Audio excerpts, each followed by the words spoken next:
I just read the new Warriors book, Shadow, the third installment of A Starless Clan. I wanted to do a review of this book now that I'm starting to post more regularly and be more active in the Warrior Cats community. So the day this book came out, I set aside the entire day to read the book and write down notes throughout. So this review will be going through the main events of the book with my added thoughts and theories sprinkled throughout. So, obviously, spoilers ahead. We start off this prologue, which I think was excellent. I personally am a fan of sympathetic villains where you can understand their reasoning without agreeing with it. Berryheart is a perfect example of this. She went through this horrible trauma where her daughter died and she almost died, and that is fueling her actions. She fully believes that she is in the right, even if clearly she isn't to everyone else. Then we jump into the first chapter with Frostpaw's perspective. Frostpaw is still extremely traumatized from her mother's death and being told to trust no one, and the pressure from everyone in the clan to choose their new leader. On top of this, Tigerstar has already taken over RiverClan in the meantime to help. Icewing has been put into an acting leadership position that she is fitting into pretty well, and Splashtail is being very aggressive. This book makes a point to show how suspicious and aggressive Splashtail is, but we'll put a pin in that for later. Then we get Sunbeam's first POV chapter. Nightheart has joined the clan to be her mate without telling her, and she has a normal reaction of being confused and angry, which is not common for warriors. Most relationships like this will declare their love to each other after knowing each other for a few hours, and then spend their lives together, but this isn't the case here, and it's interesting. Nightheart also only seems to feel shame and guilt when confronted by Sunbeam. He's been indignant and arrogant with everyone around him whenever they have a problem with him, except for Sunbeam. This is a cute fictional dynamic, but to reiterate a point Moonkitty once made, run far, far away if you know a guy like this in real life.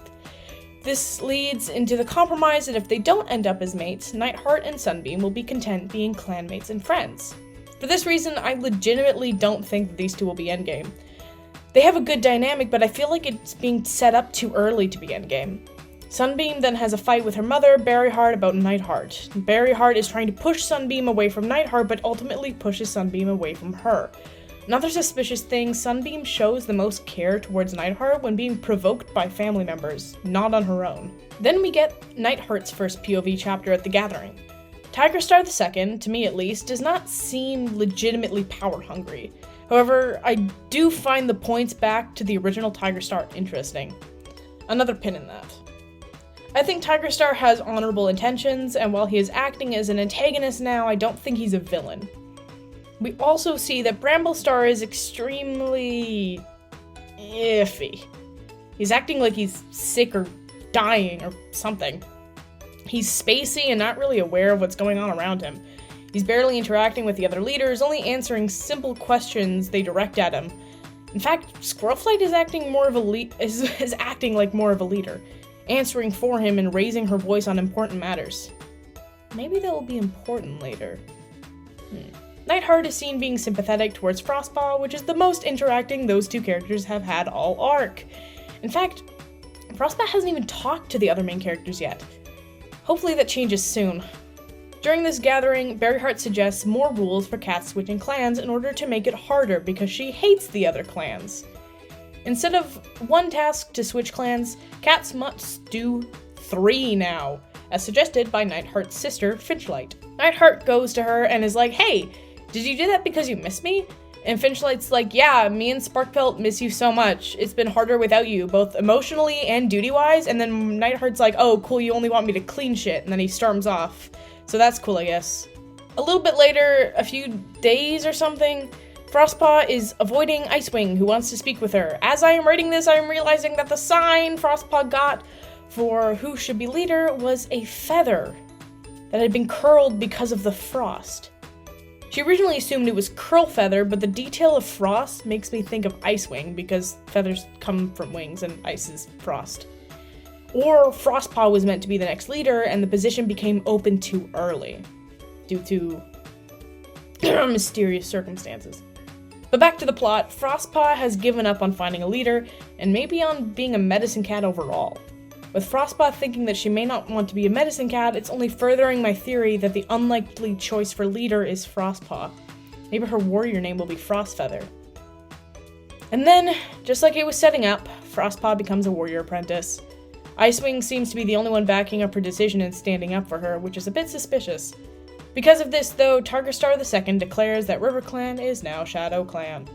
Sunbeam seems to be warming up to Nightheart more now, which is putting holes in my theory about them, which sucks, but I guess they have a cute dynamic. Berryheart made Fringe Whisker do 2 more tasks to prove her loyalty. Fringe Whisker is Spire Pelt? Fringe Whisker is Berryheart's daughter-in-law. She made her do 2 more tasks to prove her loyalty, and she 100% made the tasks to put Fringe Whisker's life in danger. Love the mother trying to kill her daughter-in-law. Then we see Nightheart's first task, and it almost seems like we're getting a redemption arc of sorts with him. He's learning how to think before he acts, and uses patience to his advantage. Instead of getting mad or freaking out over his task, he thinks it through and finds a smart loophole. He has to catch enough frogs to feed the clan, but he has never been taught how to do that, so instead he makes a trap for the frogs. It's fun, and it pisses Berryheart off, which is hilarious. Frostpaw is now officially a warrior apprentice and is doing great. She's a natural and is doing better than any apprentice ever has. It starts to look like her destiny was to always be a warrior, and the only reason she became a medicine cat was because her mother dramatized her dreams as visions. Almost like Curlfeather set up Frostpaw to be the only medicine cat with an apparent connection to StarClan. Sunbeam shows off how ShadowClan she is by being mean and aggressive, which is fun, because the main characters are usually calmer in these sorts of situations, so we sympathize with them easier, aside from Lionblaze, but he's a natural murderer. Next, Nightheart is told that he needs to go to ThunderClan to say his goodbyes. Dovewing goes with him, and we get a nice conversation with bonding between the two of them. I miss Dovewing as a character, since all of her personality basically drained out of her when she had kits and moved to ShadowClan. It's nice to see her have some importance again. Once they get to ThunderClan, everyone is being an asshole for no reason. I know we have to give Nightheart a reason to be in ShadowClan besides Sunbeam, but nobody should be this much of an asshole, especially considering what happens at the end of the book. Nightheart then goes to visit Bramblestar, and Bramblestar has dementia. He's going through his Blue Star arc. He keeps talking about blackbirds. Yeah, Bramblestar's proper fucked. Anyway, Frostpaw. Frostpaw's a natural fighter and is doing amazing, but everyone keeps insisting that she should be a medicine cat again, specifically Splashtail and Duskfur. Suspicious. This has got me hoping for a Frostpaw villain arc, even though I know it would never happen because of how pissed Frostpaw is getting at everyone around her. Splashtail is 100% in on whatever RiverClan conspiracy is going on. He might have killed Reed Whisker. Maybe Frostpaw is gonna find out. Oh, no, she confessed her love to him. Well, alright. Frostpaw is going to be double traumatized, huh? What is it with modern warriors and having traumatized medcat apprentices? Anyway, Frostpaw is cute and oh my god, Splashtail acknowledged the age difference. Splashtail literally says that they can't be mates until she's made a warrior, even though he's not that older than her. I think this is the first time an age difference has been properly acknowledged by the characters, which is cool, but also really fucking creepy for so many reasons. Okay, back to Night and Sun. Oh, I just got that. Sunbeam and Nightheart. Huh. Anyway, Fringe Whisker has completed her last task, and she is an official member of ShadowClan again. That night, Berryheart is caught sneaking out of camp with a few of her clanmates. My first thought was that she was gonna sabotage Nightheart's next task, but no, it's much weirder. Sunbeam and Nightheart follow her, and they find them having a secret meeting with Splashtail and other RiverClan cats. Splashtail says that they'll have a new leader soon because he has a cat that he can manipulate into having visions for them. Holy shit. They did set up Frostpaw to be a med cat they could control. Splashtail is going to manipulate Frostpaw's feelings for him for his benefit, that son of a bitch! Just like back in Arc 2 when Hawkfrost manipulated Mothwing. Mothwing, save Frostpaw! She's gonna get fucked over like you didn't know! So Curlfeather, Duskfur, and Splashtail set up Frostpaw. I don't think, or at least I hope, that Mothwing isn't involved, because she knows what it feels like to be manipulated. What I am wondering is if Mistpaw and Greypaw, who are Frostpaw's sisters, are in on it. They seem really happy to have Frostpaw as a warrior apprentice with them, but I'm still not sure. Splashtail, however, is showing more and more of his true colors. Will definitely be a villain, and he is a manipulative predator. Sunbeam is continuing to be an amazing character. It's pretty interesting to see that StarClan is outright disapproving of the RiverClan takeover, but Tigerstar is completely adoring them, which is making me very suspicious of him. I like seeing Berryheart mention Needletail. It's great that they're remembering things about these characters and using their experiences to fuel their actions. It's not common in Warriors. Berryheart clearly has some PTSD that is spurring her to make rash and aggressive decisions. That doesn't mean mental health issues make it okay to be an asshole, but I understand it from a character perspective. Nightheart and Sunbeam are becoming actually really good together. They're cute and they have good chemistry and they can put their heads together to make good plans. It's probably a hot take, to be honest. Berryheart tries to kill Nightheart again, which is fantastic. I adore how delightfully hateable these new villains are. Frostpaw then gets a vision. Her first real vision. A Reed Whisker being murdered. Most of us already knew that, but still. We do learn that Reed Whisker was killed by someone he knew, probably a clanmate. He then tells Frostpaw that there is a darkness in RiverClan, which makes me think of Duskfur and Nightsky, who have dark things in their names. At the next gathering, everyone is fighting and everyone has gone to shit. Everything has gone to shit. Bramblestar is having the worst time, everyone is mad at him, he's on the edge of tears, and then he says maybe Squirrelflight would be a better Wait, what? Ayo? Squirrelstar? Please?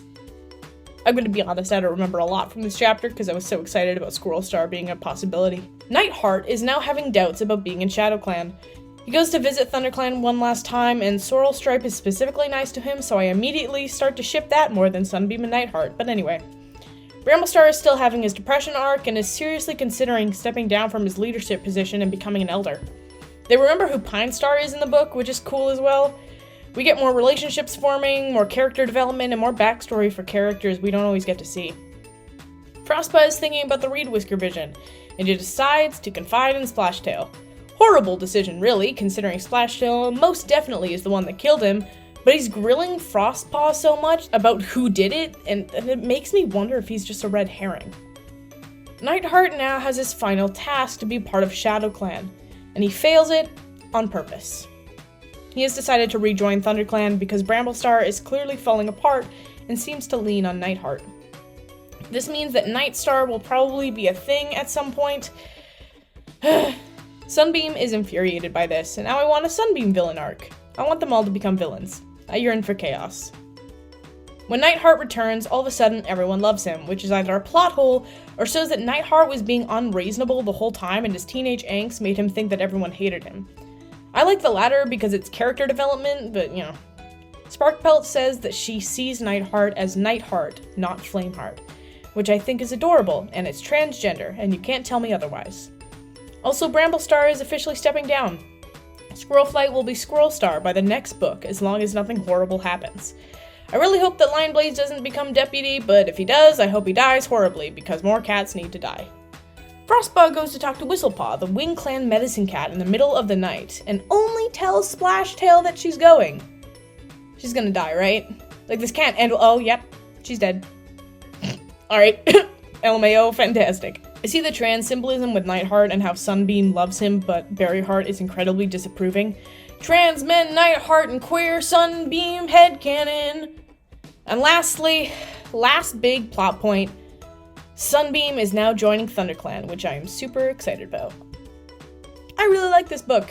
I like how grounded it feels, especially compared to the last few arcs, which have been mostly revolved around ghosts and spirits and StarClan and such. I've always loved the political side of Warriors more than anything, so I'm really enjoying this arc so far. Hopefully, it will keep on being cool and not fall off in the last half. Thanks for watching my review. If you like this video and want to see more Warrior Cats content, as well as some other stuff I create, make sure to subscribe. Have a good day. Goodbye!